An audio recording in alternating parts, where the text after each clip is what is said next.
இன்றைக்கி நைட் வந்து எங்கள் வீட்டில் பிடிச்ச மாதிரி செஞ்சுருக்கேன். பன்னீர் பட்டர் மசாலா பண்ணியிருக்கேன். அதுக்கப்புறம் பூரி செஞ்சுருக்கேன். பட்ரு வந்து பேரில் தான் இருக்குது. ஆனால் வந்து நான் செஞ்சதில் பட்ரு கிடையாது. இங்கே பக்கத்தில் எல்லாம் கடையெல்லாம் மூடிட்டாங்க. அதுக்கப்புறம் நைட் ஆகிடுச்சு. அதுக்கப்புறம் எங்கே வாங்குறதுன்னு சொல்லிட்டு இருக்கிறத வச்சு சமைச்சிட்டேன். ரோஷன் மிக்கி 2 பேருமே இப்போ ஊரில் தான் இருக்காங்க. இங்கே வீட்டில் இருக்கும்போது சும்மாவே பேய் படம் தான் பார்த்துட்டு இருப்பாங்க. ஊர்லனா பயப்படுவாங்க. ரோஷன் வந்து இங்கே ஊர்லலாம் இங்கே சென்னையில் வந்து பயப்பட மாட்டான். அங்கே ஊர் சைட்லாம் ரொம்பவே பயப்படுவான். ஏன்னா ரொம்ப இருட்டாக இருக்கும். எங்கே பார்த்தாலும் இருட்டாக தான் இருக்கும் வெளியில் வந்தால்.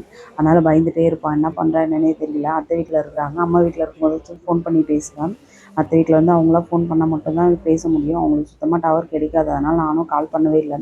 2 நாளாச்சு பேசி என்ன பண்ணுறாங்கன்னே தெரியவே இல்லை. எக்ஸாம் முடிஞ்சு லீவ் விட்டாலுமே வந்து நானுமே அப்படி தான் பண்ணுவேன். வெளியிலலாம் சுற்றிக்கிட்டே இருப்பேன் பகல் முழுக்க. ஆனால் நைட்டில் வந்து ரொம்ப பயமாக இருக்கும். யாராச்சும் எங்கேயாச்சும் வந்து நிற்கிற மாதிரி இருக்கும். இருட்டாக இருக்குமா, எந்த சைடு பார்த்தாலும் ஆள் நிற்கிற மாதிரி இருக்கும், உட்கார்ற மாதிரி இருக்கும். இங்கெல்லாம் அந்தளவுக்கு தெரியல. ஆனால் ஊர் சைடெலாம் இன்னுமே பயமாக இருக்கும். ஒரு சில டைம்லாம் யாருமே தனியாக போக மாட்டாங்க. நான்லாம் கூட இங்கெல்லாம் எவ்வளோ நேரம் வேணாலும் முழிச்சிட்டு இருப்பேன். ஊர்லலாம் ரொம்ப நேரம் முழிச்சிட்டு இருப்பேன். வெளிலவும் போக மாட்டேன். கொஞ்சம் பயமாக தான்